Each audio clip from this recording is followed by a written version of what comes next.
हजरत फुजैल बिन अयाज बहुत बड़े बुजुर्ग गुजरे। जवानी का ज़माना था तो एक खातून से आशनाई हो गई, मोहब्बत का रब्त कायम हो गया। तो ज़ाहिर जवानी मस्तानी होती है और जुनून का एक शोबा कहा गया है जवानी को। और फिर दिल में इस तरह के रुझान पैदा हो जाएं तो फिर वो जुनून कई गुना बढ़ जाता है। तो उसके साथ वक्त तय किया और उसके मिलने के लिए बेताबी के साथ उन घड़ियों का, उन लम्हों का इंतजार करने लगे। खैर जब वो वक्त आया तो उसके घर की तरफ चले और उसके घर की दीवार फलांगने लगे थे कि साथ वाले मकान से किसी कारी कुरान की तिलावत की आवाज कानों में पड़ी। और वो पढ़ क्या रहा था, अलम यान लिल्लज़ीना आमनू अन तख़शअ क़ुलूबुहुम लिज़िक्रिल्लाह वमा नज़ल मिनल हक़। क्या अहले ईमान पे वो वक्त नहीं आया कि उनके दिल अल्लाह के जिक्र और अल्लाह की याद, उसकी मोहब्बत में तड़प उठें और वो खौफ खुदा में मुब्तला हो, और जो नाजिल हुआ कुरान, उस कुरान की मोहब्बत में उसके दिल में खशियत पैदा हो। बस ये कानों में पड़ने की देर थी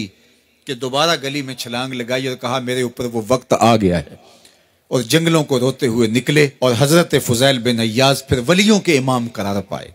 इस आयत ने उनकी जिंदगी बदल दी। किसी की 30 साल, किसी की 40 बरस, किसी की 50 साल, किसी की 60 साल जिंदगी यहाँ मौजूद लोगों में से किसी की इससे भी ज्यादा और किसी की कम।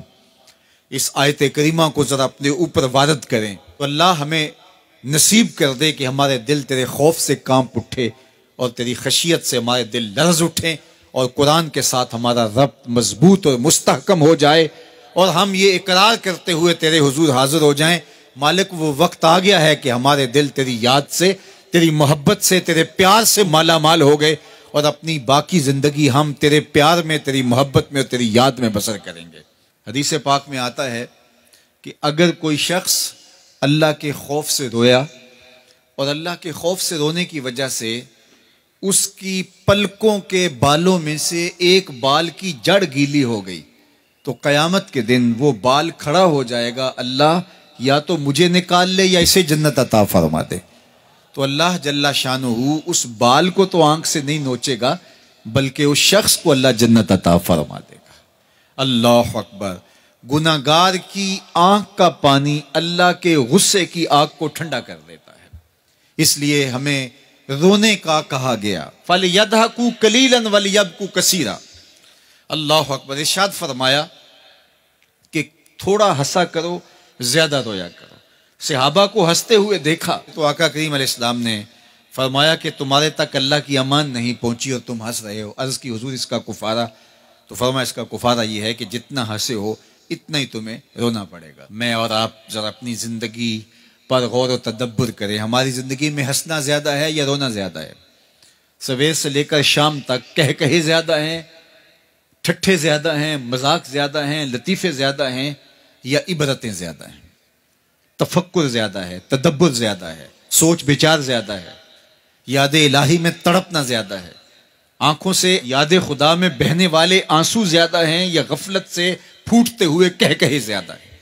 मुझे और आपको अपनी जिंदगी का जरूर मुहासबा करना चाहिए। ठट्ठों से, मजाक से हमारी मजलिसें भरपूर होती हैं। हम दिन में जितना हंसते हैं क्या उसका 10वां हिस्सा भी हम तन्हाई में बैठ के अल्लाह की याद में रोते हैं?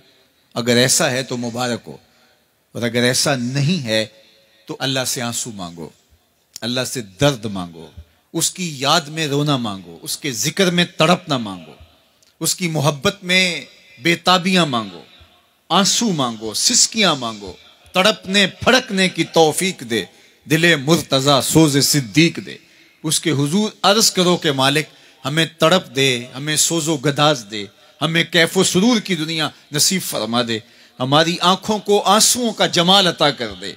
और अगर हमारी आंखों में आंसू नहीं हैं, हमारे पास कह कहे हैं, कहते हैं जो हंसता हुआ गुनाह करेगा वो रोता हुआ जहन्नुम में जाएगा, और जिसने यहाँ दुख सहे, तकलीफें सही, आलाम सहे, उसके बदले में अल्लाह ताला उसको वहां राहतें अता फरमाएगा।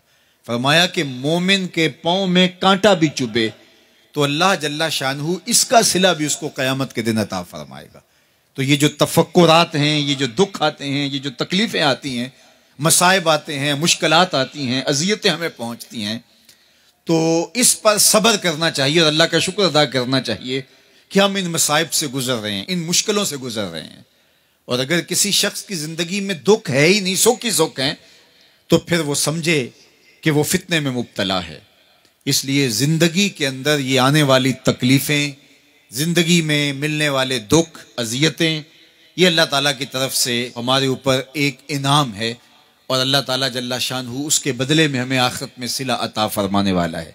तो फरमाया व रजुलुन ज़करल्लाह खालियन फ़फ़ादत ऐनाहु, वो शख्स जिसने तन्हाई में बैठ के अल्लाह का जिक्र किया, अल्लाह को याद किया, और फिर क्या हुआ?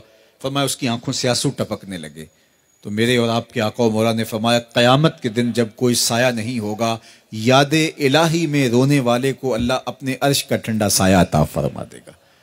तो ये रोना बहुत बड़ी दौलत है, ये बहुत बड़ी सआदत है।